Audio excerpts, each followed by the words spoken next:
Nous allons décider d'une sorte d'indemnité inflation de 100 € qui sera versée aux Français.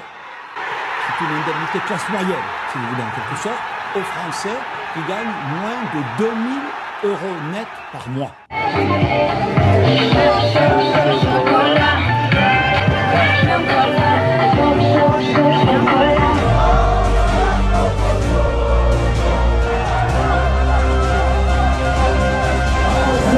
Autant de générosité, ce geste me met les larmes aux yeux. Cela me rappelle la scène culte du film Les Visiteurs, la scène des dîners. Tiens, mon fidèle. Ah, grand merci, Seigneur Hubert. Encore et encore et encore des pansements et des miettes, comme c'était le cas avec les gilets jaunes. Faudrait songer à bloquer les prix de l'essence tout simplement et à ramener cette ressource dans le public et non à la merci des marchés. Moi, je propose de bloquer les prix. Je dis pardon à monsieur Total. Comme le gouvernement l'a fait pour le gaz. Écoutez, il l'a fait pour le gaz après l'augmentation. Moi, je propose qu'on ramène le prix avant. Mais puisqu'on en est à parler du gouvernement, pourquoi pas? Il avait aussi bloqué les prix sur les masques au moment de la Covid et sur le gel. Donc ça prouve qu'on peut le faire. Je le sais parce qu'il y a un article du Code du commerce qui le rend possible quand il y a des situations extraordinaires. Il y a une situation extraordinaire.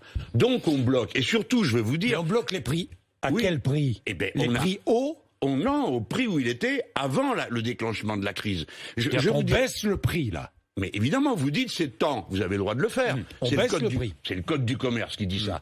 Qu'est-ce que ça fait? Ça va faire perdre des sous aux fournisseurs. Mais Et à monsieur, l'État. Et à l'État. Ah, non, parce que bon les taxes, elles vont rester les mêmes. C'est bien ce que je dis, moi. Moi, je dis, vous n'avez pas de raison d'appauvrir l'État.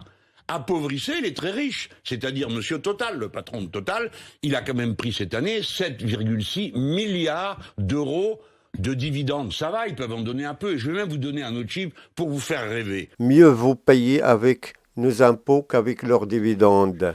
Si vous prenez le 10%, monsieur Bourdin, c'est pas beaucoup, 10% des profits des fournisseurs de gaz en France, vous pouvez redonner aux 3 millions d'abonnés 500 €. C'est-à-dire toute la somme de ce qu'ils ont payé en rab depuis 2017, qu'ils ont le président Macron.